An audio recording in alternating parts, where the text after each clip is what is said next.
बिस्मिल्लाहिर्रहमानिर्रहीम, अस्सलाम वालेकुम। गुड मॉर्निंग, सुबह खैर। मैं हूँ मोहम्मद जुनैद अली। मैं हूँ ईशा अदनान। प्रोग्राम का बाकायदा आगाज़ करेंगे और प्रोग्राम में आगाज़ में ही सबसे पहले आपको टॉप 5 स्टोरीज़ जो है आज हमारे प्रोग्राम में क्या होने जा रहा है वो बताएंगे। तो आपको बताएं कि रिजवान को कप्तानी मिलेगी या नहीं, आईसीसी रैंकिंग, आगा सलमान की तरक्की, बाबर रिजवान सऊद की तनाजुली, पाकिस्तान और इंग्लैंड के दरमियान सीरीज़ का फैसला कुन टेस्ट आज हो। जी हाँ, आज से तीसरा और फैसला कुन टेस्ट शुरू होने जा रहा है। हमारी उम्मीदें, हमारी दुआएं पाकिस्तानी टीम के साथ हैं। उम्मीद करते हैं टेस्ट भी जीतेंगे और सीरीज़ भी अपने नाम करेंगे। इसके अलावा एक दिलों को दहला देने वाली, ज़मीर को झंझोड़ देने वाली अपील की गई है फ़लस्तीनी वज़ारत सेहत की तरफ से। उन्होंने आलमी बिरादरी से अब कफन भेजने की अपील की है। लगभग उन्होंने कहा है कि 2 लाख के करीब शोहदा हो सकते हैं। ऑस्ट्रेलियाई मीडिया का ये दावा है और अब वो कहते हैं हमें खुराक की ज़रूरत नहीं है क्योंकि हमने एक ना एक दिन अनकरीब मर ही जाना है, तो आप हमारे लिए कफन भिजवा दीजिए क्योंकि उसकी किल्लत पैदा हो चुकी है। इसके बाद कराची में शदीद गर्मी की लहर, मेहमान महकमा मौसमियात से होगी बात और मरीम नवाज शरीफ ने स्पेशल स्केच आर्टिस्ट मोहम्मद अजीम को तकर्री का लेटर दे दिया। इसके अलावा बात होगी पार्क में वर्जिश के साथ साथ जिम करना कितना ज़रूरी है, क्योंकि हम लोग नज़रअंदाज कर देते हैं। जो लोग वॉक पे जाते हैं वो एक्सरसाइज करना भूल जाते हैं, जो एक्सरसाइज करने जिम में जाते हैं वो वॉक करना भूल जाते हैं। तो दोनों का कितना अहम ताल्लुक है, कितने ज़रूरी हैं इंसानी जिस्म के लिए। और इसके साथ साथ बात होगी स्टीरॉइड्स के इस्तेमाल की, जिसकी वजह से हमारे नौजवान ख़ास तौर पर मुतासर होते हैं, या वो बॉडी बिल्डर्स, वेट लिफ्टर्स जो कि किसी मुकाबले का हिस्सा होते हैं या उसमें हिस्सा लेना चाह रहे होते हैं, वो स्टीरॉइड्स का इस्तेमाल करते हैं और उसकी वजह से अपनी सेहत को तबाह कर लेते हैं, अपने गुर्दों को तबाह कर लेते हैं और उनके लिए फिर एक अपने आप को ज़िंदा रखना ही बड़ा चैलेंज बन जाता है। तो स्टीरॉइड से छुटकारा कितना ज़रूरी है, किस तरह से मुमकिन हो सकता है और हमारे लिए कितना नुकसानदेह हो सकता है। सबसे पहले बात कर लेते हैं स्पोर्ट्स की, आज होने वाले मैच की। इसके अलावा रैंकिंग्स भी सामने आ चुकी हैं, कुछ प्लेयर्स की तनज़ली हुई है, कुछ को फ़ायदा भी हुआ है और इसके साथ साथ चैंपियंस ट्रॉफी की तैयारियाँ भी जारी हैं। सब पर बात करेंगे। हमारे साथ हमारे मेहमान होंगे पीजे मीर साहब, साबिक क्रिकेटर हैं। आपको वेलकम कहेंगे पीजे मीर साहब। एक तो ये कि ओवरऑल जो तब्दीलियाँ देखी जा रही हैं, पिच को कहा जा रहा है, जो इंग्लैंड का मीडिया है वो भी बड़ा तजस्सुस का शिकार है कि ये ऐसा राजदारी में क्या बनाया जा रहा है, पर्दे लगा के, पंखे चला के, और इसीलिए उन्होंने 3 स्पिनर्स को भी ऐड कर लिया है। आपकी तवक्कुआत क्या है इस पिच को लेकर जो जिस पे आज मैच होने जा रहा है रावलपिंडी का स्टेडियम? आई थिंक ये इसको probably not probably they should, Pakistan का ये होम सीरीज है और होम सीरीज के अंदर जो भी होती है टीम अपने मुताबिक और अपने स्ट्रेंथ के मुताबिक विकेट बनाते हैं हमेशा। ये दूसरे आते हैं, कंप्लेंट करते हैं कि निजी विकेट पता नहीं क्या बना दी, ये कर दिए। हमारे साथ भी जब हम बाहर जाते हैं यही चीज होती है, वो अपने उसके स्ट्रेंथ के मुताबिक विकेट्स बनाते हैं। आई थिंक ये जो विकेट है, आई फील कि 350 से 400 रन अगर पाकिस्तान जीतता है, बनाता है, तो फिर इसकी कोई शक्ल बन जाएगी। इससे नीचे I think it will be a very close finish.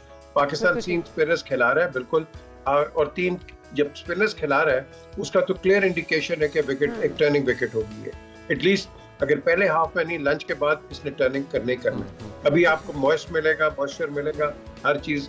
Fast bowlers अगर कुछ कर जाए ग्रेट, लेकिन in the second half and later on इसमें आई थिंक काफी टर्न आएगी। लेकिन अगर पीजे साहब स्पिनर्स के लिए ये पिच बनाई जा रही है, क्योंकि इंग्लैंड टीम कंफ्यूज तो है कि क्या हो रहा है, लेकिन उन्होंने अपने एक स्पिनर को मजीद ऐड कर दिया, उन्होंने अपने स्पिनर्स बढ़ा दिए, वो भी स्पिनर अटैक करने जा रहे हैं।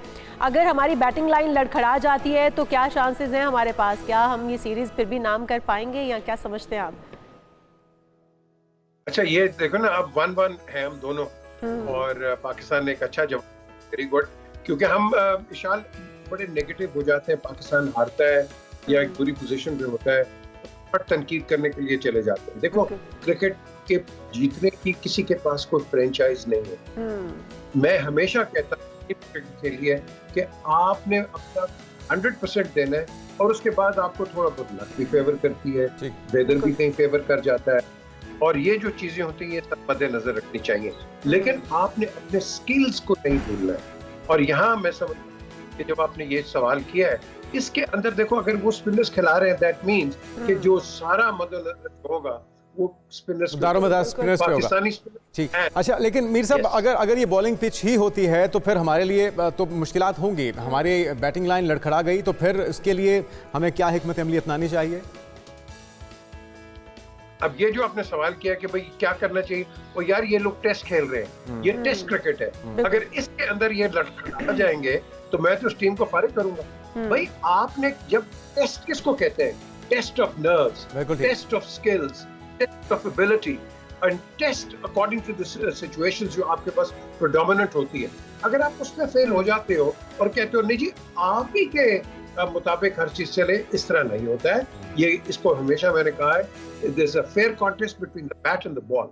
तो इस कॉन्टेस्ट के अंदर गिव योर बेस्ट और आपका रिजल्ट निकलेगा, एक्सक्यूजेस नहीं चाहिए। अच्छा, हैरी ब्रूक ने पिच को बैटिंग के लिए साजगार करार दिया है, तो इसका मतलब है कि कहीं ना कहीं सरप्राइज एलिमेंट मौजूद है। 3 स्पिनर्स तो उन्होंने ऐड कर लिए, लेकिन हो भी सकता है कि बैट्समैन के लिए साजगार साबित हो जाए। तो आपको लगता है कि ये कुछ नया होने जा रहा है रावलपिंडी में? लेकिन हमारा जो माजी का एक्सपीरियंस है 2 मैचेस का, जो पहला टेस्ट था इंग्लैंड के खिलाफ और बांग्लादेश के खिलाफ, दोनों में हमें तो मायूसी हुई। आपकी तवक्कुआत क्या हैं? देखें, अब इसके अंदर अब आप एक चीज को गेज करें, आपने अपने आप को अप्लाई नहीं किया। बांग्लादेश देख लो क्या किया आपने अप्लाई नहीं किया उनके साथ। फिर उसके बाद अब जो भी खेलते हो आपकी एप्लीकेशन ठीक नहीं है, आपने कॉन्सेंट्रेट खेलना है। टेस्ट क्रिकेट किसको कहते हैं कि आपका टेस्ट होता है ऑफ नर्व्स, कि हर विकेट के ऊपर आप जाके खड़े होके खेले।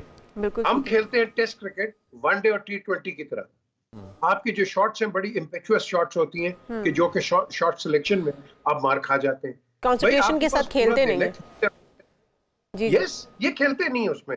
पर इसके अंदर मैं जो कोच होता है, ये कोचेस पे बात करते हैं, ये कोचेस इस लेवल पे मेरी नजर में बिल्कुल जीरो है। आपने मोटिवेटर्स लेके आने इस लेवल के ऊपर, वो आपको फाइन ट्यून करते हैं। अच्छा साहब, हमने मोटिवेटर्स भी वैसे रखे हुए थे, हमने तो बहुत कुछ किया है, लेकिन वो तमाम जो हमारे हथियार हैं वो सूदमंद साबित नहीं हुए। बहरहाल अभी मैं जो बात करूंगी वो दौरा ऑस्ट्रेलिया के लिए कौमी टीम का जो ऐलान किया जाना है, आज से कुछ दिन बाद कर दिया जाएगा। उसमें हम देख रहे हैं कि आलमी चैंपियंस के खिलाफ इस वक्त मोहम्मद रिजवान का नाम सामने आ रहा है कि उनको क़यादत सौंपी जाएगी। क्या समझते हैं कि अगर मोहम्मद रिजवान को क़यादत सौंपी जाती है तो एक अच्छी चॉइस होगी?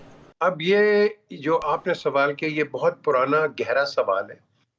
हम हमेशा lastminute.com पे, अब आप कह रहे हैं जी रिजवान कैप्टन होगा, इस वक्त करंट कैप्टन जो है आपने उसको तो प्रेशर में डाल दिया ना। बिल्कुल। आप क्यों इस तरह की आप ये अनाउंसमेंट्स करते हो? आपने जो करनी है सीरीज के बाद करो या सीरीज से बहुत पहले कर दो कि ये सीरीज शान करेगा, अगला रिजवान करेगा। आप ड्यूरिंग द सीरीज आप ये जो एक शुरला छोड़ देते हो। मैंने हमेशा देखा है कि लड़कों के कॉन्फिडेंस खराब होते हैं और उसके अंदर फिर वो पहले ही बात है, ये ग्रुपिंग बन जाती है। हमारी टीम के अंदर तो मसला यही रहा है ना। मैं भी जब पाकिस्तान के लिए खेलता रहा हूँ, यही रहा है हमेशा, ये मसले रहे हैं। और ये पाकिस्तान क्या, आप फर्स्ट क्लास में देख लो, यही होता है हमारा, वो ग्रुपिंग हो जाती है। अच्छा मीर साहब, आपके ख्याल में अगर रिजवान को, आप बिल्कुल दुरुस्त कह रहे हैं कि लोगों बच्चों को या प्लेयर्स को माइंड सेट करने के लिए, एक्सेप्ट करने के लिए नए कप्तान को मौका मिलना चाहिए, लेकिन आपको लग रहा है कि अच्छी चॉइस होंगे रिजवान को अगर बनाया जाता है, मौका दिया जाता है? मैं अभी भी शान को रखूंगा एज अ कैप्टन। आप उसको ब्रीड कर रहे हो, आप उसको ग्रूम कर रहे हो। आपने तो कहा था शायद शाहीन अफरीदी आएगा 2 साल के लिए, वो बेचारा उसने एक सीरीज पूरी नहीं की, आपने उसकी छुट्टी कर दी यार। खुदा के लिए किसी को तो देखो ग्रूम करो। और बेस्ट एग्जांपल मैं देता हूँ विव रिचर्ड्स। विव रिचर्ड्स दुनिया का बेस्ट बैट्समैन क्यों बना है? आज उसके नारे क्यों लगते हैं? क्योंकि वो नंबर 3 से लेके नंबर 7 तक फेल हुआ, लेकिन वेस्ट इंडीज ने परसिस्ट किया उसके साथ, खेलते रहे एंड इवेंचुअली आपके सामने एक कैरेक्टर विव रिचर्ड्स निकला। आप लड़कों के अंदर कॉन्फिडेंस डालें इनको। या तो आप कर दें, हाँ भाई आप 3 टेस्ट खेलोगे, आप 1 सीरीज खेलोगे, 2 खेलोगे, अगर नहीं करोगे हम और ले आएंगे, लेकिन आप भी पिक्चर में रहोगे। यहाँ टीम से एक दफा बाहर हो गया तो वो बाहर ही है। अच्छा, और यही वजह है कि हमारा प्लेयर डेवलपमेंट नहीं होती है। बिल्कुल ऐसे है। पीजे साहब, अगर हम देखें टेस्ट रैंकिंग में बहुत ही तनज़्ज़ुली देखी जा रही है हमारे प्लेयर्स की, बतदरीज नीचे जा रहे हैं। एक तो परफॉर्मेंस तो है ही ख़राब है, लेकिन अगर हम देखें तो वैसे भी ग्रेड्स जो है वो भी उनके नीचे जाते जा रहे हैं। बात कर लें अगर हम इस वक्त अपने कप्तान बाबर आजम की, तो 4 दर्जे तनज़्ज़ुली के बाद वो 19वें, मोहम्मद रिजवान 2 दर्जे तनज़्ज़ुली के बाद 21वें, सऊद शकील जो है वो 7 दर्जे तनज़्ज़ुली के साथ 27वें नंबर पर आ गए। मतलब हमारे प्लेयर्स की परफॉर्मेंस तो ख़राब है, उसके बाद पोजीशंस उनकी देख लें, वो कहीं पर भी मुस्तहकम जो है वो जाहिर नहीं है। यही एक पॉइंट होता है कि आप एक बाबर मेरी नजर में वर्ल्ड क्लास प्लेयर है, वर्ल्ड क्लास। उसका कोई, मैं कहूंगा कि आप उसको नहीं, उसको इधर उधर कर सकते हो, लेकिन बैड पैच आता है क्रिकेट के अंदर। बैड पैच किस किस के, ये इमरान के पास नहीं आए थे, इमरान खान बड़ा ये जबरदस्त बॉलर, एक बैड पैच आ जाता है, वसीम पे आया, वकार पे, सब पे आते हैं, बैटिंग के अंदर भी आते हैं। तो आपने ये जो आपने अभी सवाल क्यों किया ना, ये सिलेक्टर्स को चाहिए कि इनके साथ कंसिस्टेंट रहे। अब ऑल ऑफ अ सडन आप बंदे को ड्रॉप कर देते हो, उसका तो कॉन्फिडेंस जीरो हो गया। हाँ, ड्रॉप करो या उसे कहो कि फर्स्ट क्लास जाके खेले, जो कि काउंटी क्रिकेट में होता है इंग्लैंड में। अगर आप काउंटी क्रिकेट में नहीं परफॉर्म करते, सेकंड 11 में खेलते हैं, आप फॉर्म अपनी आते हैं, then you come back and then you play for your country. तो यही सिस्टम हमें इधर अपनाना चाहिए कि अगर आपका फॉर्म खराब है, आप वापस आ जाओ। अब ये तो नहीं है कि एक वक्त बाबर आजम जो हर मैच में 100 कर रहा है, 50-60 कर रहा है और उसका पैच खराब हो गया, लेकिन बाबर आजम उनको मौका मिलना चाहिए, उनको मौका देना चाहिए। अच्छा मीर साहब, एक चीज ये बताइएगा कि आज के मैच की अगर बात कर लेते हैं, टॉस कितना इंपॉर्टेंट होगा? पिछले 2 मैचेस में तो हमने देखा कि हमारे कप्तान की लक चली, दोनों टॉस उन्होंने जीते। आज टॉस जीतकर जीतने वाली टीम यकीनी तौर पे बैटिंग को तरजीह देगी पहले। कितना अहम होगा आज का टॉस? यार मैं अपनी बात करूंगा, जब मैं पंजाब का या लाहौर का कैप्टन रहा हूं, मैंने हमेशा ये टॉस, नहीं जी टॉस होगा हमें एडवांटेज मिलेगा। ओ भाई, जब आप खेल रहे हो ना, ये अगर आप उम्मीद से जा रहे हैं जी ये टॉस जीत के हम ये करेंगे, अगर हार गए फिर क्या करोगे? What is your second plan? आपको दोनों इवेंट्स के लिए तैयारी करनी चाहिए, टॉस किसी का नहीं है। टॉस एक का होता है कि शायद अगर वो हो जाता है तो आपकी ये स्ट्रेटेजी हो जाएगी, तो लेकिन अगर नहीं होता है तो फिर क्या करेंगे आप? 0-0? नो, आपको फिर भी एक स्ट्रेटेजी रखनी है। तो ये जो चीजें ना टॉस पे, हाँ जी ये होगा, आपको एडवांटेज जरूर मिलता है। कई मुल्कों के अंदर वो ड्यू फैक्टर हो जाता है, और फिर उसके बाद आप देखते हैं कि शाम का भी ड्यू फैक्टर आ जाता है, मॉइस्चर होता है विकेट का, तो उसकी एडवांटेज आप ले लेते हैं। आपके पास बॉलर्स ऐसे होते हैं, but at the end of the day मैं टॉस पर कभी भी डिपेंडेंट नहीं रहूंगा। और ये एक्सक्यूज होता है बाद में, हाँ जी टॉस अगर जीत जाते तो ये होता। और भाई तुम बाद में बताओ ना, तुम्हारे में, या मैं पाकिस्तान की बात नहीं कर रहा, मैं सबकी बात कर रहा हूँ। सर बैटिंग करनी है या बॉलिंग करनी है? जी जी, that's it, that's the way Ayesha. बिल्कुल जम के खेलना पड़ेगा, चाहे टॉस कोई भी टीम जीते। बहुत शुक्रिया, पी जमीर साहब हमारे साथ मौजूद थे, और जिस तरह से उन्होंने कहा कि वाकई टीम को जमकर खेलने की जुनेद जरूरत है। बिल्कुल, टेस्ट की बात है तो फिर वो टेस्ट ही है आपकी टीम का, और मतलब आप टॉस कोई भी जीत सकता है, लेकिन बात तो यह है कि गेम कौन जीतेगा, गेम किसने किस तरह से खेली है, क्या स्ट्रेटजी रखी है, और कितना वो जमकर खेले हैं। हम यहाँ पर एक ब्रेक लेते हैं और गज़ा की बात करेंगे ब्रेक के बाद। जो दर्दनाक किस्म की अपील की गई है गज़ा के रहने वालों की तरफ से, वो आपके साथ शेयर करते हैं, आप तक पहुँचाते हैं एक ब्रेक के बाद। Stay with us.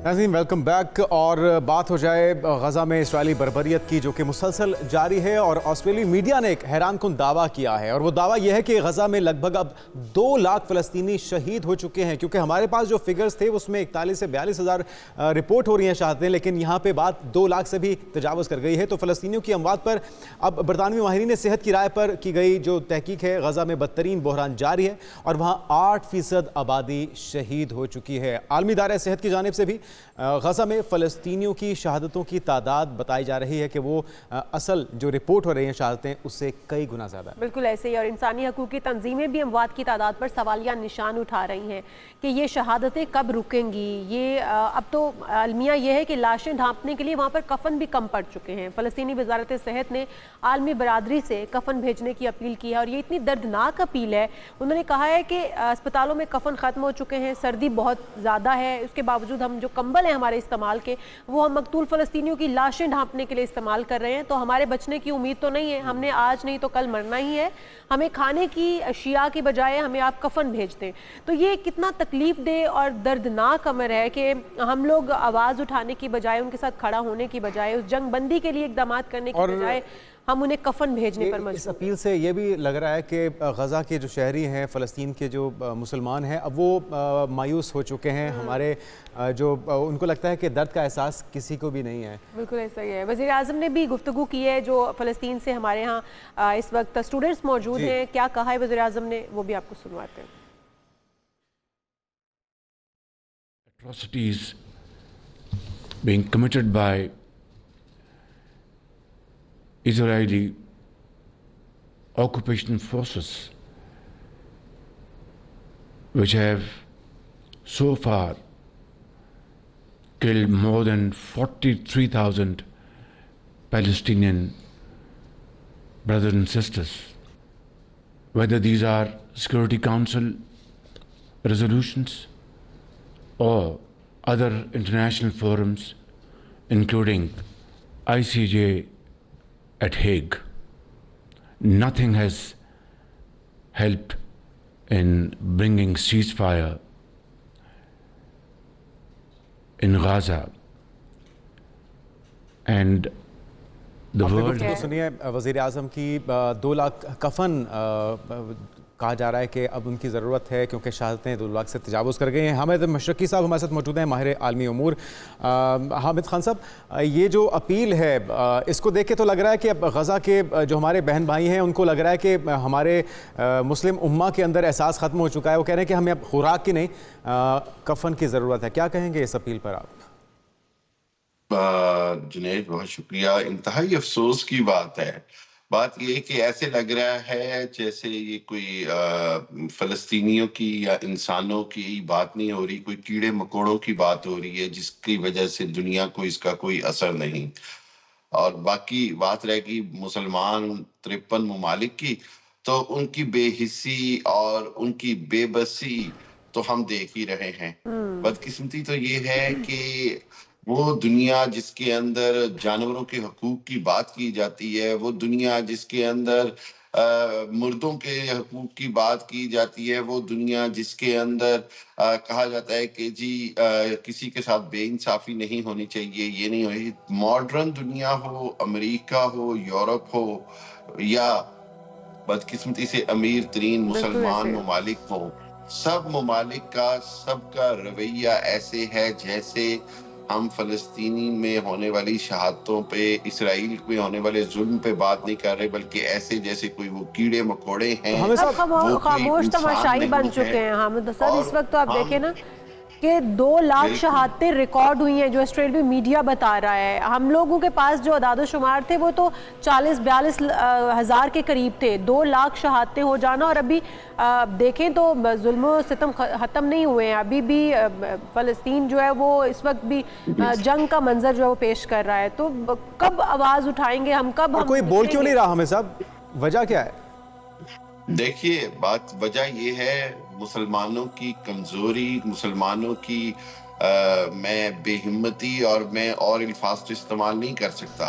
और दूसरी जानिब बदकिस्मती से अमेरिका की डटाई, इसराइल का जो जुल्म है उसके पीछे अमेरिका का शय और अमेरिका की सपोर्ट है, वेस्टर्न वर्ल्ड की सपोर्ट है, बरतानिया की सपोर्ट है। यानी कि 80% से ज्यादा जो गजा का इलाका है वो मलबे का ढेर बन चुका है।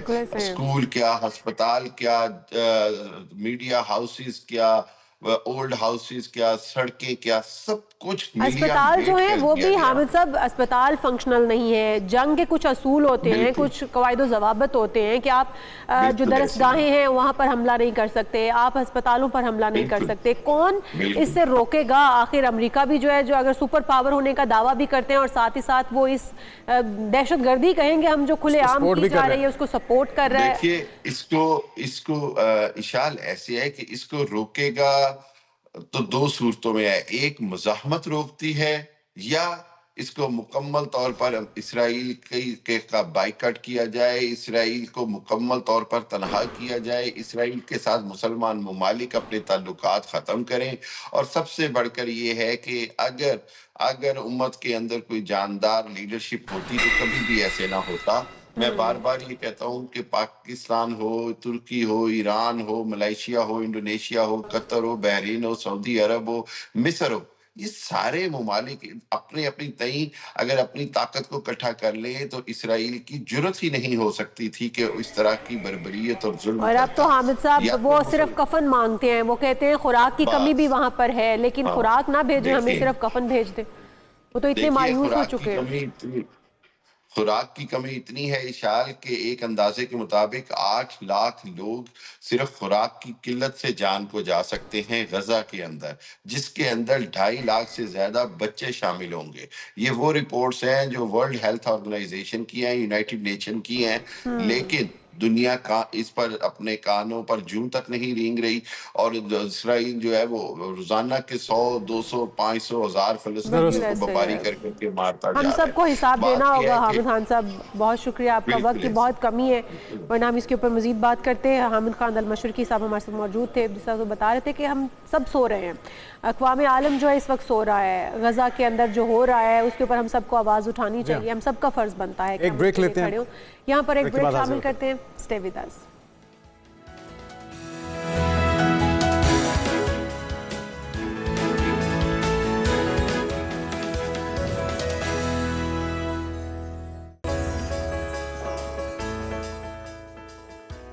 प्रोग्राम में एक बार फिर से आपको खुशामदीद कहेंगे। नाज़रीन, आज हमारे साथ एक बड़े होनहार आर्टिस्ट मौजूद हैं, जिन्हें वज़ीर आला पंजाब मरियम नवाज़ ने ये बाजू और टांगों से महरूम आर्टिस्ट हैं जिनकी वो आवाज़ बन गई है। स्केच आर्टिस्ट है मोहम्मद अजीम, और उनकी तकर्री का लेटर भी जारी किया है, उनको जॉब भी दी है। और किस तरह से ये आर्टिस्ट बने, किस तरह से ये पेंटिंग्स बनाते हैं, क्या आर्ट है इनका, इस सब के बारे में बताएंगे। बिल्कुल, हमारे साथ मौजूद हैं मोहम्मद अजीम, जो कि बाजुओं और टांगों से महरूम है, लेकिन इसको उन्होंने अपनी कमज़ोरी नहीं बनाया बल्कि अपनी स्ट्रेंथ बनाया है। और साथ ही उनके मौजूद हैं नज़र मोहम्मद, जो कि उनके कोच भी हैं, 5 साल से ज़्यादा अरसे से उनको कोचिंग कर रहे हैं। कितनी मेहनत करनी पड़ी उनको, किस तरह की इंस्पायरेशन हासिल की अजीम ने उनसे, ये भी उन्हीं से जानते हैं। तो आपको वेलकम कहेंगे पाकिस्तान मॉर्निंग में। अजीम, कितने अरसा लगा ये मकाम हासिल करने में, और सबसे पहले, इससे पहले कि आप अपना सफ़र बताएं, जो मुलाकात हुई आपकी सीएम साहिबा से, उसका अहवाल भी बताइए हमारे नाज़रीन को। जी अस्सलाम वालेकुम जी। सबसे पहले मेरी मुलाकात उनसे हुई थी वहाँ पे, सोशल वेलफेयर वालों ने मुझे इनवाइट किया था, वो हिम्मत कार्ड की तरफ से, मेरा नाम उसमें आ गया था हिम्मत कार्ड में। तो उन्होंने कहा अजीम आपको सीएम साहिबा ख़ुद हिम्मत कार्ड देंगी। तो मैंने कहा ठीक है जी। तो फिर मेरे जहन में आया जी मैं एक आर्टिस्ट भी हूँ, तो क्यों ना इस चीज़ का मैं। मुलाकात पहले से तय हो चुकी थी और आप जाते हुए तोहफे के तौर पे उनका स्केच बना के लेके गए? जी जी, ऐसे ही है, मैं उनका तोहफे के तौर पे स्केच बना कर लेके गया था। तो वहीं पे उनसे मेरी मुलाकात हुई, तो वहीं पे मैंने उनसे बातचीत की, मैम मुझे इतनी स्ट्रगल हो गई है मुझे भागते हुए एक गवर्नमेंट जॉब के पीछे। कम से कम मुझे 10 से 15 साल हो गए मैम, मैं एक गवर्नमेंट जॉब मुझे नहीं मिली। और मैंने ये नहीं, काफ़ी ऐसे जो भी थे वहाँ पे बंदे, जैसे कि इनसे पहले भी जो हुकूमत आई उनके भी मैं स्केचेस लेके गया था बनाकर। और मेरा एक ही था, थीम था, मुझे जॉब चाहिए।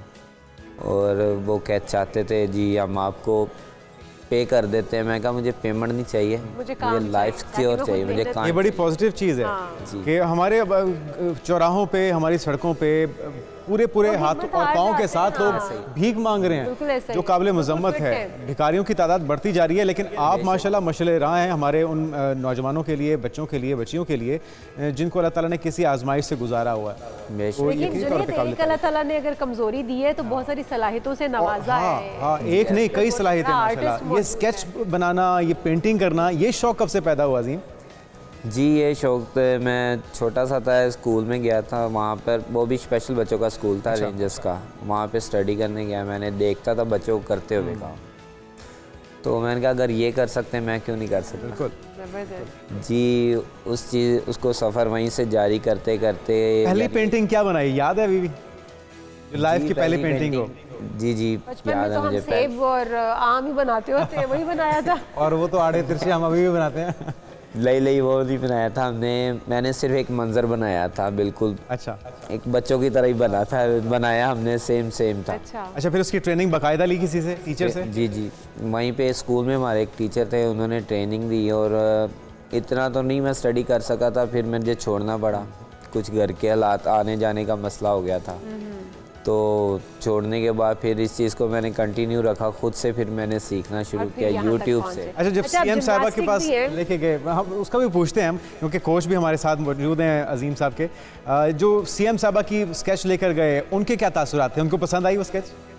जी उन्होंने, वो देखती रहेगी थी, वो कहती आपने कैसे बना रहे थे ये चीज़, वो बाकायदा मेरी। बल्कि हम ये अपने नाज़रीन को दिखा भी रहे हैं कि ये वो स्केच है, आई थिंक यही वो स्केच है।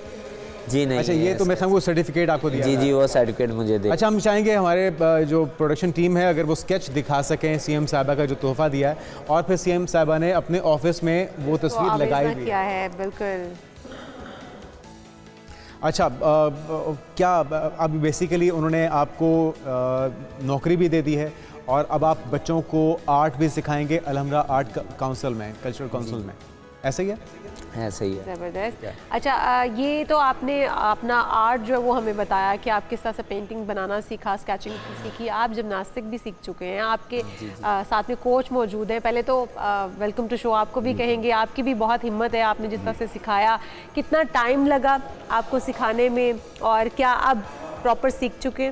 जी माशाल्लाह, इन्हें कुछ ज़्यादा टाइम नहीं लगा माशाल्लाह से। इनके अंदर ऑलरेडी, जैसे कि आपने पहले भी कहा कि अल्लाह ताला कुछ चीज़ें अगर इंसान से ले लेता है तो उसके कोई और सलाहियतें नवाजता भी है उससे। तो ये बच्चे में ऐसी क्वालिटी मैंने देखी कि ये आम नॉर्मल बच्चों से भी ज़्यादा जल्दी चीज़ें पिक करता था।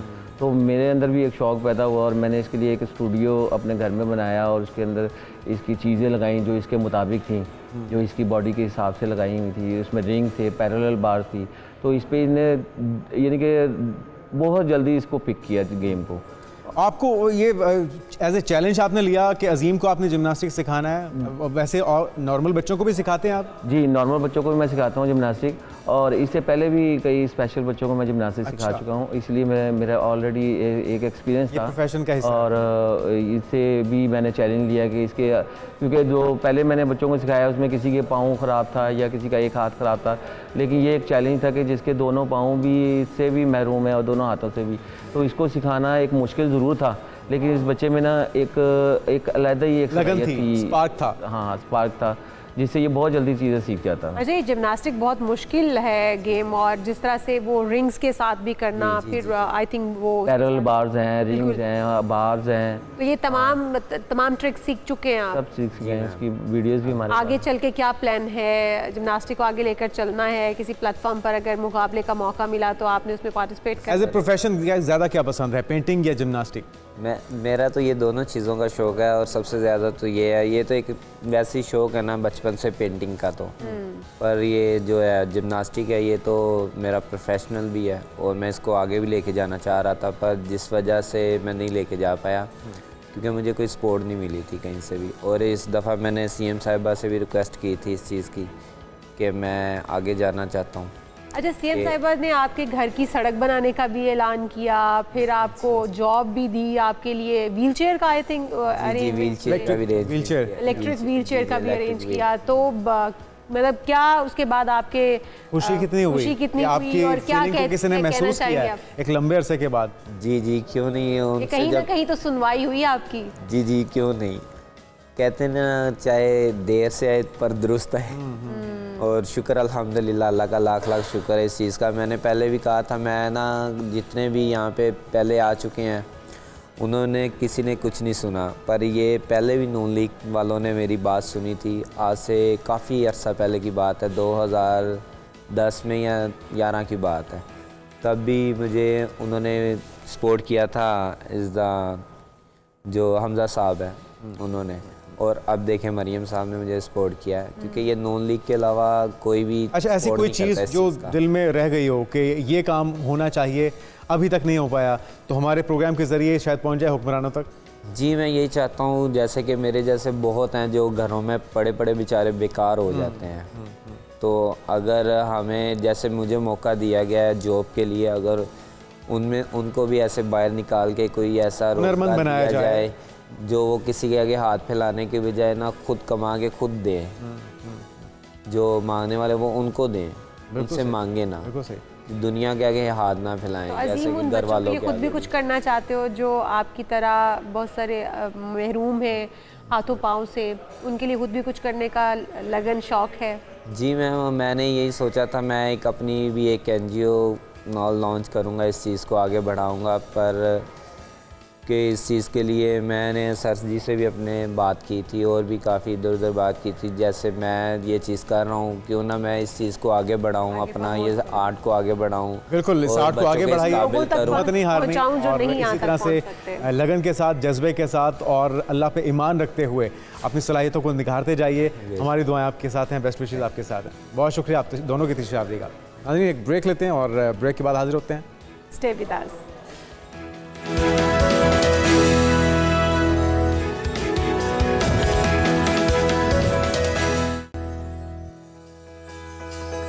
प्रोग्राम में एक बार फिर से आपको खुश आमदीद कहेंगे। नाज़रीन, अभी का हमारा जो टॉपिक है वो है मोबाइल फ़ोन, और वो भी स्मार्ट मोबाइल फ़ोन। नाज़रीन, जदीद दौर है, मोबाइल हर इंसान की ज़रूरत बन चुका है, गैजेट की क्योंकि दुनिया है ये अब, और हर किसी की कोशिश होती है कि मुनासिब कीमत में जदीद तरीन सहूलियात के मुताबिक मोबाइल ख़रीदा जा सके। अक्सर लोग मोबाइल ख़रीदते वक्त कश्मकश का शिकार हो जाते हैं कि कौन सा मोबाइल ख़रीदें, कौन सी कंपनी का मोबाइल अच्छा रहेगा, और ख्वाहिश यही होती है कि थोड़ी कीमत में सारे फीचर्स आपको मिल जाए, सबकी कोशिश ये होती है। तो अगर आप भी ऐसी सूरत हाल का शिकार हैं तो आज हम आपको एक ऐसे मोबाइल के बारे में बताने जा रहे हैं जिसकी कीमत भी मुनासिब होगी और इसके अंदर फीचर्स भी ज़्यादा से ज़्यादा होंगे, जिसमें आपको हर तरह की जिद्दत नज़र आएगी और कीमत भी जिस तरह से हम बता चुके हैं इसकी काफ़ी कम है। तो हम बात कर रहे हैं डी कोड की। डी कोड एक नए मिशन के साथ मार्केट में आया है और मोबाइल में क्या सहूलियात मिलेंगी ये हम जान लेते हैं। हमारे साथ मौजूद हैं इस वक्त शाहिद इमाम साहब, प्रोडक्ट मैनेजर हैं प्रीमियर कोड के। आपको वेलकम करेंगे पाकिस्तान मॉर्निंग में। सबसे पहले तो बताइए कि डी कोड क्या एम लेके आया है, मिशन क्या है डी कोड का? सबसे पहले बहुत शुक्रिया आपका कि आपने मदऊ किया इस प्रोग्राम के लिए। डी कोड जब हम 2020 में हमने डी कोड स्टार्ट किया, उस वक़्त कोविड के दिन ओवर हुए थे और पूरी दुनिया में जो है एक कशमकश थी, या पाकिस्तान में भी बहुत ज़्यादा था। इंपोर्ट्स बंद थी कोविड की वजह से, तो लोकली मोबाइल्स फ़ोन परचेज़ करना बहुत मुश्किल हो रहा था, बाकी ब्रांड्स के नहीं आ पा रहे थे। तो हमने पाकिस्तान की मार्केट के लिए, पाकिस्तान के लोगों के लिए, डिजिटल पाकिस्तान के लिए एक पाकिस्तानी ब्रांड लॉन्च करने का सोचा कि हम एक क्योंकि पाकिस्तानी पीपल ने यूज़ करना है तो हम पाकिस्तान का बना हुआ, पाकिस्तान के लोगों ने बनाया हो फ़ोन, उस मिशन के साथ हम आए कि हम पाकिस्तान को एक डिजिटल इरा की तरफ लेकर जा सकें। अच्छा शाहिद साहब, ये पाकिस्तानियों के लिए आपने ये लॉन्च किया, पाकिस्तानियों की प्रोडक्ट है, ऑब्वियसली पाकिस्तानी कंफ्यूज भी होंगे कि इतना कंपटीशन है, तो डी कोड ऐसा क्या नया दे रहा है इस फ़ोन के अंदर, क्या स्मार्ट फीचर्स हैं इसके अंदर जो कि हम ये डी कोड फ़ोन ख़रीदें? तो फीचर्स के बारे में भी बताइएगा, क्या जिद्दत है इसके अंदर? सबसे पहले तो ये है कि हमारा कोशिश होती है कि पूरी दुनिया में एंड्रॉयड फ़ोन ही बिकते हैं, तो हम एंड्रॉयड के अंदर जो लेटेस्ट एंड्रॉयड हो उस साल का मार्केट में, हम उसके साथ अपनी प्रोडक्ट्स को लॉन्च करते हैं। उसके साथ साथ हमने पूरी एक रिसर्च की पाकिस्तानी मार्केट के लिए कि पाकिस्तानी लोग या पाकिस्तानी पीपल जो यूज़र है उसकी डिमांड्स क्या हैं, उसको क्या फ़ीचर्स चाहिए। हमने हर वो तमाम जो जितने फ़ीचर्स थे जो ज़रूरत के हैं हमने वो तमाम उसमें इंक्लूड किए अपने सॉफ्टवेयर में। और इसमें ये बताना चाहूँगा कि हमारा जो सॉफ्टवेयर है वो हम यहीं पर ही बैठ कर उसकी टेस्टिंग करते हैं, उसकी पूरी जो है डेवलपमेंट मेरे अंडर आती है, तो हम इस चीज़ को वहाँ पे देखते हैं कि इंश्योर करते हैं कि तमाम फीचर्स के साथ फ़ोन यूज़र के हैंड में जाए ताकि उसको कोई प्रॉब्लम ना आए। जैसे कि अभी आप देखें नेटवर्क साइड से आया, वॉइस और वाईफाई आया, वॉइस और LTE आया, तो वो तमाम फीचर्स हमारा जो लो एंड या बिल्कुल एंट्री लेवल की डिवाइस उसमें इंस्पायरेशन कहाँ से ली है शायद भाई आपने? और ब्रांड लॉन्च करना, स्मार्टफोन असेंबली, ये ख्याल कैसे आया? देखिए पूरी दुनिया में चाइना ही सप्लाई करता है, बट पाकिस्तान में जो है ऑलरेडी भी कर रहे थे कुछ लोग, तो वो पाकिस्तानी ब्रांड्स नहीं थे। हमारी इंस्पिरेशन ये थी कि हम बीइंग अ पाकिस्तानी अपनी ही हमारी मैन्युफैक्चरिंग हो जो कि पाकिस्तान के लोग ही चला रहे हो, और इसके जो डी कोड ना नेम है उससे आप ये देखें कि कोड एंड डी कोड, हमने अपनी पाकिस्तानी मार्केट को डी कोड कर दिया। अच्छा, अभी इस वक्त ट्रेंड जो चल रहे हैं वो दो ही हैं, एक तो है एंड्रॉयड या जिसको कहा जाए कि आईफोन यूजर्स हैं, दूसरे एंड्रॉयड यूजर्स हैं। तो आपने किसको ज़्यादा टारगेट किया है? आपकी टारगेट ऑडियंस हमारी टारगेट ऑडियंस एंड्रॉयड यूजर्स है, क्योंकि जो iOS यूज़र है वो मोस्टली आप देखें फ्लैगशिप डिवाइस है, वो 5 लाख 6 लाख की डिवाइस है, तो इस सेगमेंट हर बंदा अफोर्ड भी नहीं कर सकता। हर बंदा अफोर्ड नहीं कर सकता। इस सेगमेंट की जो डिवाइसेज हैं, और या अगर कोई ले भी लेता है, लेट्स फॉर पुराने मॉडल को ले लेता है, तो फिर हमारा PTA का कि जो टैक्स भरना है, ये करना है, अप्रूव करवाना और ये सब कुछ अप्रूव करवाना, तो बहुत मुश्किल और बहुत एक कॉम्प्लिकेटेड सा प्रोसेस है। तो इसके लिए हमारा जो यूज़र है वो देखें 22,000 से लेकर 40,000 50,000 तक की अप्रूव भी नहीं करवाना पड़ेगा और रेंज में भी आ जाएगा, और उसको तमाम वो फीचर्स मिल जाएंगे जो आईफोन में है। अच्छा, इसके क्योंकि आपने कहा मैन्युफैक्चरिंग पाकिस्तान में हो रही है, इसके तमाम जो पार्ट्स हैं वो भी पाकिस्तान में बनाए जा रहे हैं, तो फिर सवाल ये पैदा होता है कि क्या पायदारी में भी ये उसी लेवल पर होगा? क्योंकि पाकिस्तान एक में बार गिरने से टूट जाएगा तो नहीं जाएगा। तो इसकी पायदारी के ऊपर अगर हम बात करें, डी-कोड की पायदारी कैसी? हाँ जी, हमारी जो मैन्युफैक्चरिंग यूनिट है हमारा वो कराची में है, और उसमें हमारे पास पूरी एक रिलायबिलिटी की टेस्ट लैब मौजूद है। अच्छा। जिसके अंदर कि हम हर तरह का जो रगेडनेस उसकी टेस्ट है उसको हम करते हैं। स्क्रीन के ऊपर स्टील बॉल एक डिस्टेंस से 1 मीटर से 1.5 मीटर से गिरा के देखते हैं। एक रोलर, एक बॉक्स होता है, उसके अंदर फ़ोन को डाला जाता है जिसमें कि फ़ोन बार बार रोल होता है, ताकि वो कितनी दफ़ा में उसको क्या हो रहा है, उसकी जो कीज़ हैं पड़ी उनको हम 20,000 मरतबा जो है प्रेस करते हैं मशीन के साथ। मार्केट में आ चुका या अभी कुछ और इंतजार करना होगा? ये तो ऑलरेडी मौजूद है। ठीक है। हम 2021 से मार्केट में बेच रहे हैं। अल्हम्दुलिल्लाह। रिस्पांस कैसा अभी तक आपके? अल्हम्दुलिल्लाह बहुत अच्छा रिस्पांस है। और ये अगला जो मॉडल होता है, क्योंकि हम देखते हैं हर साल जो आपके कंपेटिटर्स हैं उनका तो मॉडल आ जाता है, आपका तरीकाकार भी यही है? हाँ जी बिल्कुल ऐसे ही। हमारा ये आपके सामने जो पड़ा है डी-कोड सिग्नल 4 ठीक है लाइट, ये हमारा भी नया मॉडल। परेशान ना हो, वो गिफ्ट लेकर आए आप। अच्छा, काफी तजस्सुस। हाँ जी। अच्छा शाहिद साहब, एक और चीज़ जो है, हमारी जो पाकिस्तानी ऑडियंस है वो एक तो कैमरा बहुत अच्छा चाहती है कि कैमरा बेस्ट होना चाहिए, फिर उसके बाद वो चाहते हैं कि उनकी ऑडियो जो क्वालिटी है, वॉइस क्वालिटी है, वो बहुत अच्छी होनी चाहिए, फिर साथ ही साथ वो ये भी चाहते हैं कि उनकी बैटरी टाइमिंग बड़ी अच्छी होनी चाहिए। ये तमाम फीचर्स, ये तमाम चीज़ें इसके अंदर मौजूद हैं। बिल्कुल इसके अंदर मौजूद हैं। इस फ़ोन में सिग्नल 4 लाइट जो है ये डी-कोड का, इसके अंदर हमारे पास 13 मेगापिक्सल का कैमरा मौजूद है, जो कि बहुत अच्छा हमने उसमें एल्गोरिदम्स पे काम किया है कि क्योंकि अब देखें पाकिस्तान में या पूरी दुनिया में भी शायद एक कम्प्लेक्स है कि हर बंदा जो है खूबसूरत दिखना चाहता है। तो खूबसूरत दिखने के लिए सेल्फी का शौक किसको नहीं होता वैसे भी? सेल्फी का शौक तो हर किसी को। मेरे ख्याल में 80% तो लोग मोबाइल लेते ही कैमरा देख के हैं कि इसका रिजल्ट एग्जैक्टली, क्योंकि उसने फ़ोन खोलना है सबसे पहले उसने कैमरा ओपन करना है। तो हमने इसके एल्गोरिदम के ऊपर काम किया है ताकि हमारा जो यूज़र है उसको कैमरा का एक एक्सपीरियंस बहुत अच्छा मिल पाए। और इसके साथ साथ हमने इसके अंदर एक समटाइम ऐसा होता है, अगर देखें हमारे रूरल एरियाज़ जो हैं या देहातों में जो है, लोग ये चाहते हैं कि सिग्नल कैच कर पाए, सिग्नल भी कैच कर पाए, उसके पास जो है हर तरह का उसका डेटा प्रॉपर यूज़ हो पा रहा हो। ठीक है। और साथ साथ ये होता है कि हमारे फ़ोन्स में हमने एक और फीचर भी इसके अंदर दिया हुआ है कि अगर आपका 13 मेगापिक्सल ही कैमरा है बट स्टिल आप जो है एक 50 मेगापिक्सल की डेफिनेशन की रिजल्ट चाह रहे हैं तो आप वो फ़ोटो बना सकते हैं। अच्छा, एक और चीज़ कि आपके टारगेट ऑडियंस में ज़्यादा स्टूडेंट्स हैं, नौजवान हैं, मुलाजमत पेशा हैं, बुज़ुर्ग हैं, आपने किसको ज़्यादा टारगेट रखा? हमारी टारगेट ऑडियंस जो है वो तो एग्जिस्टिंगली भी जो यूज़ कर रहे हैं, और जो नए आने वाले यूज़र्स हैं उसमें नए स्टूडेंट्स हैं, बच्चे हैं, या कोई बंदा जो फीचर फ़ोन से स्मार्टफोन की तरफ मूव कर रहा है। कितने मॉडल्स इस वक्त मार्केट में आपके अवेलेबल? हमारे इस वक्त 7 मॉडल मार्केट। अच्छा ठीक है, उसमें डिफरेंट आपके यही है, हमारी 22,000 से लेकर हमारी रेंज है 43,000 तक। 43 तक बहुत ही अफोर्डेबल है। लाइक आप 20 आपको देखें हमारा जो 40 सॉरी आपकी बात काट रहा हूँ, हमारा जो 43,000 वाली डिवाइस है डी-कोड बोल्ड 3 प्रो, आपको कंपटीशन में वो डिवाइस 70-80,000 की रेंज में मिलती है। अभी जितने भी स्मार्टफोन्स हमारे यहाँ मौजूद हैं, कुछ डिफरेंट कंपनीज हैं जो पाकिस्तान से बाहर की भी यहाँ पर ऑपरेट कर रही हैं, आप समझते हैं कि उनको टक्कर देने के लिए डी-कोड जो है वो बेस्ट प्रोडक्ट है? हाँ जी बिल्कुल ऐसा ही है। हमारा इस स्मार्टफोन का सिग्नल 4 लाइट का जो टैग लाइन है वो सिग्नल पूरा है। इसी तरह से हमारा भी सिग्नल पूरा है, यानी कि पाकिस्तान के किसी भी कोने में चले जाएं आपको सिग्नल्स के मामले में शिकायत नहीं मिलेगी। होता है ये शायद साहब कि जब आप फ़ोन यूज़ कर रहे हैं तो आप नॉर्दर्न एरियाज़ में चले जाते हैं, ऐसे एरियाज़ में जहाँ पर जो बूस्टर क्या उन्हें कहते हैं टावर्स मौजूद नहीं है, तो सिग्नल कैच नहीं कर पाते। अगर थोड़ा डिस्टेंस पर है तो सिग्नल कैच नहीं कर पाते। तो लोग ये चाहते हैं कि वो, आपको पता याद होगा छोटे नोकिया 3310 हुआ करते थे, तो वो इतने सिग्नल कैचर होते थे, आप कहीं पर भी चले जाए वो तो लड़ाई में भी काम आते थे। आपका झगड़ा हो जाए तो किसी को मार के उसका सर भी फाड़ सकते। ये फोन भी बिल्कुल नहीं, आप मैं हरगिज़ इसको इनकरेज नहीं करूंगा कि लड़ाई के दौरान आप किसी को मार दें, लड़ाई करनी भी नहीं चाहिए।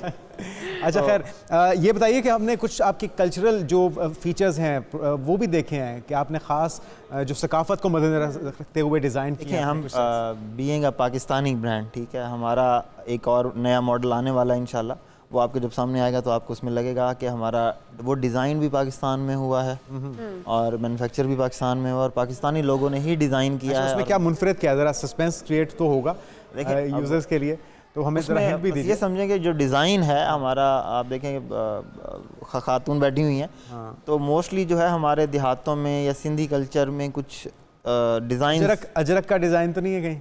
अब ये तो मैं नहीं बताऊंगा कि क्या डिज़ाइन है। यानी कि उसमें आपको फ़ोन कवर की ज़रूरत नहीं पड़ेगी, ऐसा खूबसूरत हाँ डिज़ाइन। जी, बहुत खूबसूरत डिज़ाइन है। ज़बरदस्त। अच्छा, ये भी बता दीजिएगा क्योंकि हम लोग यहाँ पर देखते हैं मार्केट में जब आईफोन नया नया आता है ना तो बहुत धूम मच जाती है, लोगों की लाइनें लग जाती हैं, कतार बन जाती है आईफोन को लेने के लिए। क्या समझते हैं कि उन लोगों को आप डी कोड की तरफ ला पाएंगे? इतने अच्छे फीचर्स हैं डी कोड के कि हम उन्हें छुड़वा सकें एप्पल की आदत? हम अपनी पूरी कोशिश में हैं।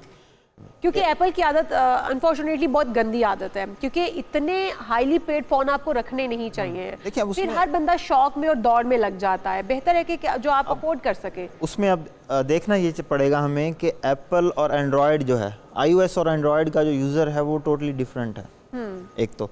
और दूसरा प्रॉब्लम पाकिस्तान में क्या है, हम चाहते हैं कि हमारा फ़ोन जो है ना, जब हमने पकड़ा हो ना तो वो उसको नहीं पता, यूज़र को मोस्टली नहीं पता कि iOS और एंड्रॉयड का डिफरेंस क्या है, बट उसको सिर्फ फ़ोन खूबसूरत दिखना चाहिए। तो अगर आप ये आईडी देखेंगे सामने तो एग्जैक्टली हमने मुझे बिल्कुल आईफोन के तरह की हमने जो है दिया है, ताकि स्मार्ट भी है, स्लिम भी डिवाइस है और एक बहुत अच्छी फील देती है, ताकि हम उस यूज़र को कैप्चर कर पाएँ। जो भी आपका सवाल था। एक और चीज़ ये भी होती है कि अवेलेबिलिटी, डिस्ट्रीब्यूशन के जो मामलात हैं वो कितने तसल्ली बख्श हैं, क्योंकि बड़े शहरों में तो अमूमी तौर पे आपके लिए इतना मसला नहीं होता। छोटे शहरों में, देहातों में, रूरल एरियाज़ में क्या वहाँ पे भी पहुँच यकीनी हो चुकी है? आपको सरप्राइजिंगली ये बताता चाहूँ कि हमारा जब हमने स्टार्ट लिया 2021 में, तो हमने शहरों से ज़्यादा अपने जो देहाती एरियाज़ थे उनको टारगेट किया। अरे वाह। क्योंकि हम चाहते हैं डिजिटल पाकिस्तान की तरफ जाना। बिल्कुल। तो शहरों में तो ऑलरेडी लोग डिजिटल की तरफ काफ़ी हद तक हैं। देहातों में प्रॉब्लम था कि लोग नहीं आ पा रहे थे, उनको अवेलेबिलिटी नहीं थी, उनको अच्छी डिवाइस कम पैसों, मुनासिब पैसों में नहीं मिल पा रही थी, तो हमने वहाँ से स्टार्ट किया था। अच्छा, आपका जो ये कदम है ये बहुत ही यकीनी तौर पर खराज तहसीन के काबिल है। मतलब आपने गांव देहातों को प्रमोट करना चाहा इन फ़ोन के थ्रू। आपने बच्चे बच्चे के और उन जो गांव देहातों में काम करने वाली ख़वातीन या मर्द हैं उनके हाथों में स्मार्टफोन थमा दिया जिनकी एक्सेस नहीं थी। तो जो आप एम लेकर चल रहे हैं, यकीनी तौर पर यही कामयाबी का जो है वो मज़हर है कि आपको बतदरीज कामयाबी मिलती चली जा रही है। आपने 2020 में कहा कि आपने स्टार्ट लिया था और आज 2024 में आप माशाल्लाह से इसके कितने आपने लॉन्च कर दिए अभी तक? 7? हम इसकी फोर्थ जनरेशन है। हम इसकी 3 जनरेशन लॉन्च कर चुके हैं। पहली जनरेशन में हमारे पास 4 मॉडल थे, दूसरी में हमारे पास 6 थे और उसके बाद हमारे पास थे 5 और अब इसमें फिर आने हैं। तो हमारी एक जो प्रोडक्ट रेंज है वो काफ़ी बड़ी होती जा रही है अल्हम्दुलिल्लाह से। शाहिद इमाम साहब, बहुत शुक्रिया और ऑल द बेस्ट। इसी तरह से ये सर्विसेज फराहम करते रहिए और एक अच्छी ऑप्शन मार्केट में होगी तो यकीनी तौर पे लोग उसकी तरफ आएंगे और आपकी जो प्रोडक्ट है उसकी कामयाबी का राज भी यही है कि वक्त के साथ साथ उसमें बेहतरी आती है। प्रोग्राम अभी जारी सारी है, लेकिन हम यहाँ पर शामिल करेंगे एक शॉर्ट ब्रेक। आप कहीं मत जाइएगा, स्टे विद अस।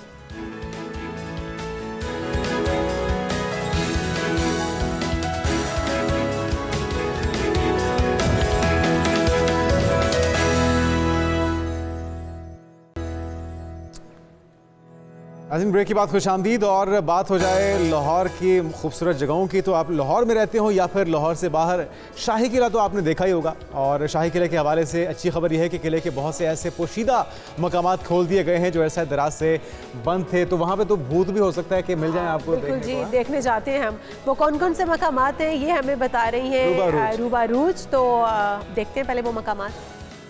शाही किले की 300 साला पुरानी तारीख से तो आप लोग वाकिफ होंगे ही, लेकिन कुछ वजूहात की वजह से बहुत से ऐसे एरियाज थे जो आवाम के लिए बंद रखे गए थे, लेकिन अब उन्हें रेनोवेशन के बाद पब्लिक के लिए ओपन किया गया है। तो आइए देखते हैं कि कौन कौन से एरियाज में क्या की जानिब से लाहौर शाही किला के इंचार्ज बिलाल ताहिर इस वक्त हमारे साथ मौजूद हैं। कौन कौन से मजीद एरियाज रेनोवेट किए जा रहे हैं और आवाम के लिए क्या कुछ इन्होंने छुपा के रखा हुआ है, बात करते हैं। हम इस वक्त अर्जगाह में मौजूद हैं, ये इतनी खूबसूरत बना दी है, और कौन कौन से एरियाज एक्सप्लोर कर रहे हैं? जी, अभी हमारे पास अर्जगाह के अलावा खिलवत खाना है जो कि आवाम के लिए ओपन कर दिया जाएगा जल्द ही। उसके अलावा 8 तरह के कुछ सेक्शन है जो इस टाइम जहाँ कंस्ट्रक्शन 8 तरह का काम है, जहाँ प्रिजर्वेशन का काम हो रहा है, वो एरियाज़ ओपन कर दिए जाएंगे। इसके अलावा पिक्चर वॉल जो है उसका भी कुछ हिस्सा रह गया है, ये भी जल्दी जो है प्रिजर्व करके आवाम के लिए ओपन कर दिया जाएगा। अच्छा, कुछ ऐसी अच्छा जी, जुनेद यहाँ जाने की ख्वाहिश रखते हैं बिल्कुल, और और मुझे चाहते तो हैं लग कि रहा है वहाँ कि जाके तखलिया ये करवा सारी कर जगह वहाँ देखने के बाद वाकई मुझे लग रहा है कि मैं तो शाही किला गया ही नहीं, तो हाँ। यकीनी तौर पे आप सबको भी जाना चाहिए, हमारा भी प्लान है। एक ब्रेक लेते हैं, ब्रेक के बाद दीगर इश्यूज पे बात करते हैं। Stay with us.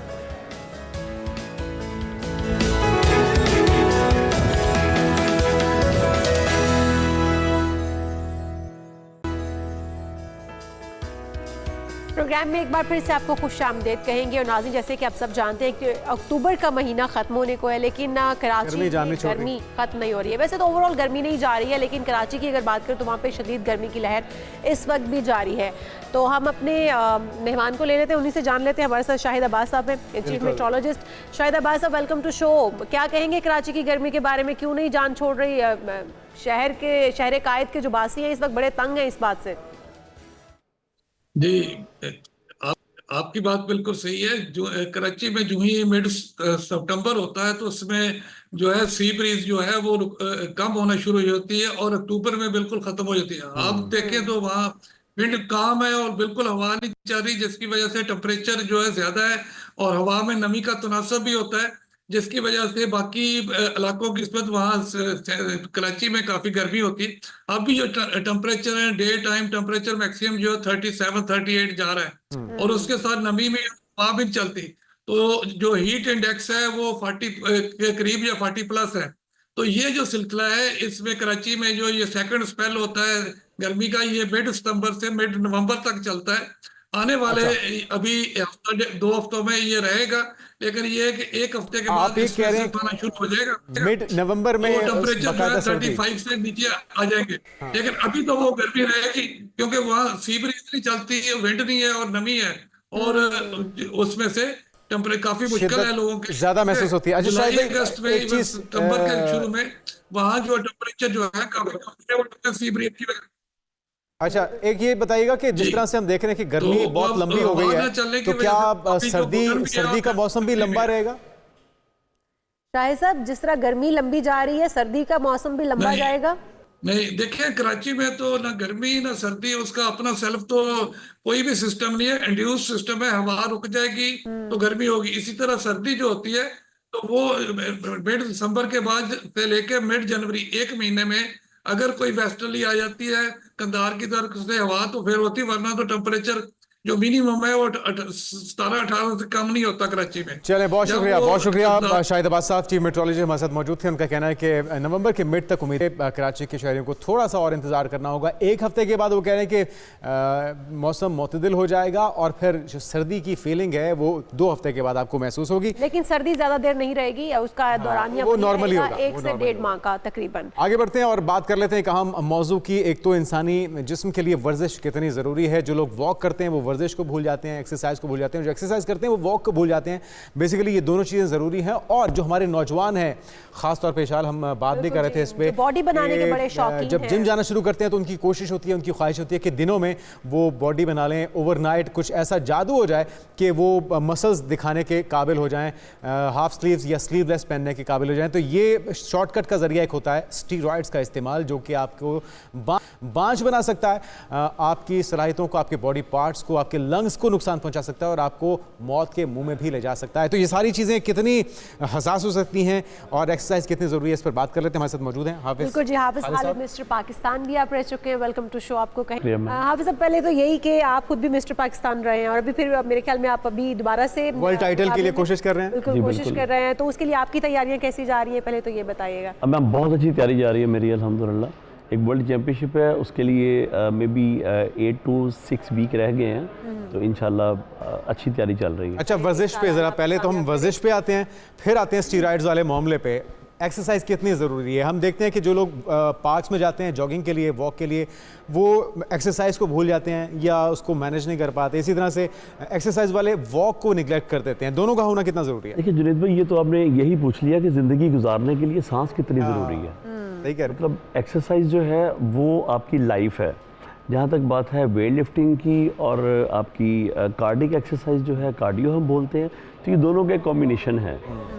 Weight lifting जो है आपकी बॉडी की खूबसूरती है, आपके पट्ठों को ताकत देती है, आपको मजबूत बनाती है, और आपकी जो कार्डिक मैम जो है कितनी होनी चाहिए? जी बिल्कुल, आपकी जो वेट ट्रेनिंग है वो 35 मिनट से ज़्यादा नहीं होनी चाहिए। नहीं होनी चाहिए। अच्छा, क्योंकि अगर आप लेकिन पहले क्या करें? पहले कार्डियो फिर वेट ट्रेनिंग? जब आप पहले कार्डियो करते हैं ना, फिर वेट ट्रेनिंग के लिए आपके पास एनर्जी नहीं बचती। अच्छा, इसका असूल ये है कि सबसे पहले आप वेट ट्रेनिंग करें। अच्छा, मतलब ये नई चीज है कि पहले वो कह रहे हैं कि वेट ट्रेनिंग करें, कहते हैं ना body कार्डियो warm up बाद में करें। ये इसके ऊपर जरा रोशनी डालिए। बॉडी ये वार्म क्या अप साइज करना है? जरूरी है, बिल्कुल। पहले लाइटर से स्टार्ट करें, आप कह रहे हैं पहले हार्ड पे जाएं और फिर लाइट। एग्जैक्टली मैम, मैं बताता ये जरा हूँ रोशनी आपको। डालें इस पे। जब आप जिम आए हैं तो सबसे पहले आप थोड़ा वार्म अप करेंगे, थोड़ा स्ट्रेचिंग करेंगे। बॉडी जब आपकी वार्म अप होगी तो फिर आप वेट को लिफ्ट करने की कोशिश करेंगे, slow and steady with the race. Slowly आप ग्रेजुअली वेट को ऊपर लेके जाएंगे। आपकी 35 से 45 मिनट की आपकी एक्सरसाइज होगी और उसके बाद फिर आप कार्डियो करेंगे। कार्डियो में आपकी 30 मिनट वॉक जो है वो बेस्ट है आपके लिए।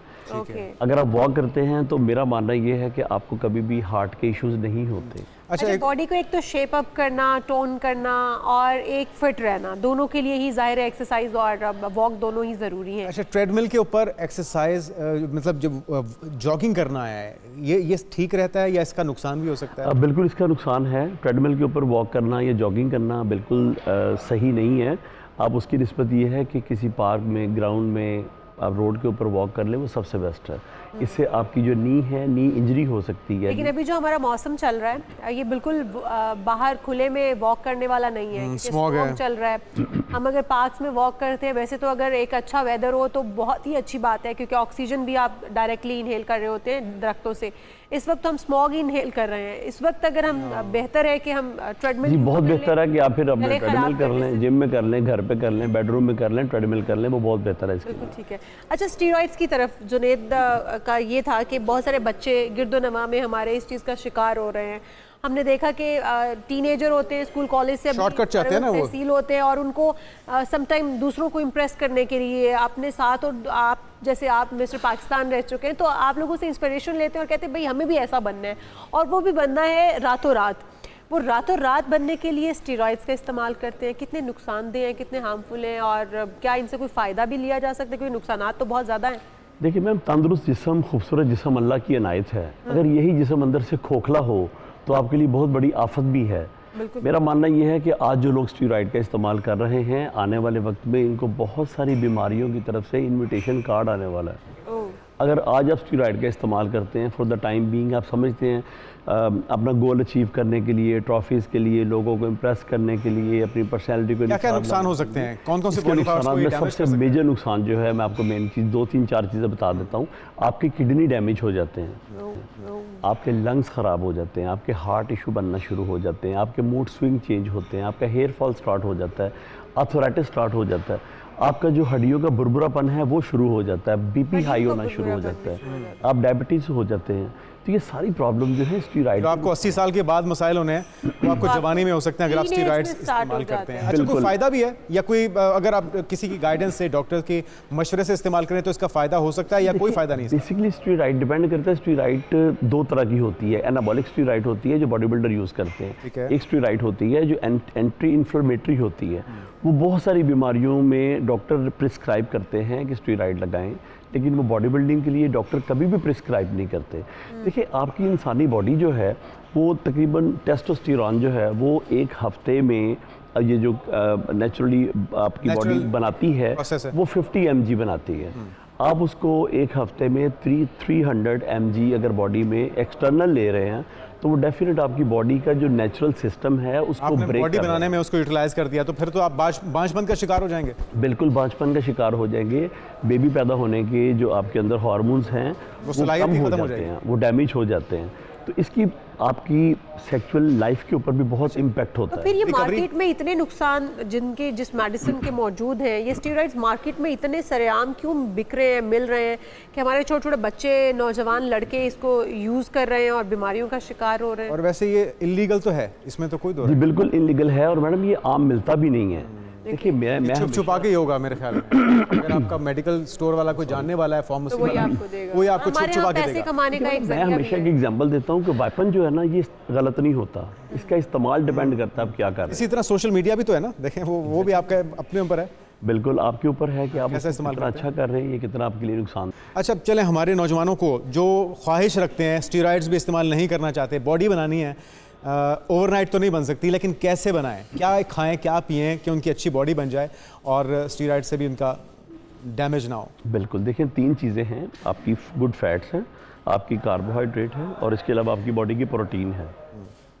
अगर आप बॉडी को लीन करना चाहते हैं तो हाई प्रोटीन डाइट पे आ जाएं। अगर आप बॉडी का मैस गेन करना थोड़ा सा एक्सप्लेन भी कर दें, हाई प्रोटीन डाइट में क्या क्या है? हाई प्रोटीन डाइट में सबसे पहले जो है एग है, फिश है, मीट है और रेड मीट है, मतलब सुपर फूड है रेड मीट, जिसमें बीफ है। बीफ जो है आपकी बॉडी जिससे अमूमी तौर पे हमारे बच्चे या अवॉइड करते हैं, खाना नहीं चाहते। अच्छा, एक पहले रिसर्च आई थी, पहले रिसर्च आई थी, डॉक्टर कहते थे कि बीफ मत खाएं। अभी एक न्यू रिसर्च में पढ़ रहा था, उसमें लिखा हुआ था कि आप मीट जो है बॉडी की आपकी जो एंटी इन्फ्लेमेटरी है और आपकी बॉडी के अंदर जो इन्फ्लेमेशन है उसका ख़त्म करने का सबसे बेस्ट सोर्स है। देखिए, अल्लाह ताला ने इंसान को इतना लकी बनाया है कि शेर जो है वो घास नहीं खाता और जो गाय भैंस है ये मीट नहीं खाती।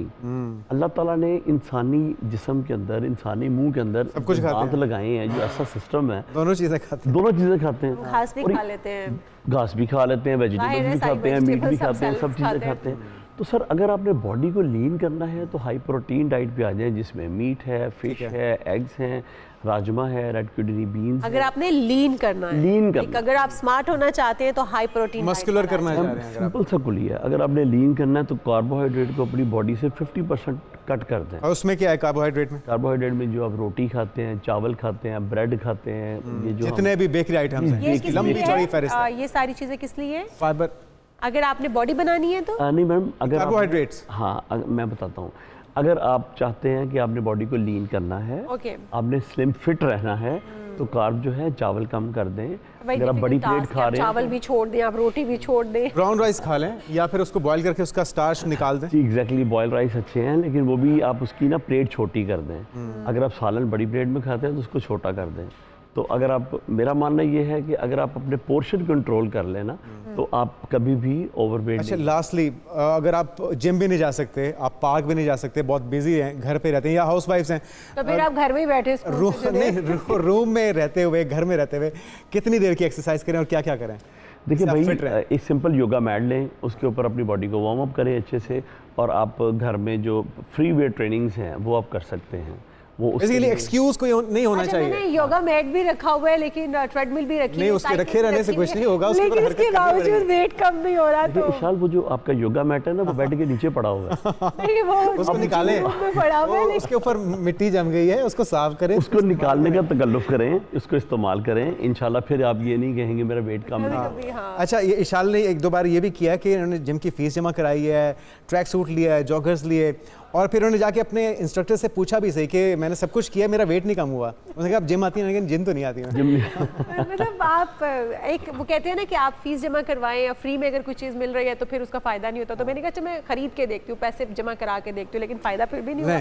थैंक यू सो मच हाफिज़ साहब, और हमारी बेस्ट विशेज़ हैं वर्ल्ड टाइटल के लिए। अल्लाह ताला आपको कामयाब करे, और उम्मीद करते हैं कि हमारे नाज़रीन इस पर अमल करेंगे, क्योंकि हरकत में बरकत है। हरकत करेंगे और एक्सरसाइज करेंगे तभी आप फिट रहेंगे, और स्टीरॉयड से खासतौर पर जो नौजवान हैं वो इज्तनाब बरतें, क्योंकि उसके नुकसान जिंदगियों के साथ ना खेलें। हम यहाँ पर आपसे इजाज़त चाहेंगे, कल तक मुलाकात होगी, तब तक के लिए अल्लाह हाफ़िज़। अल्लाह हाफ़िज़।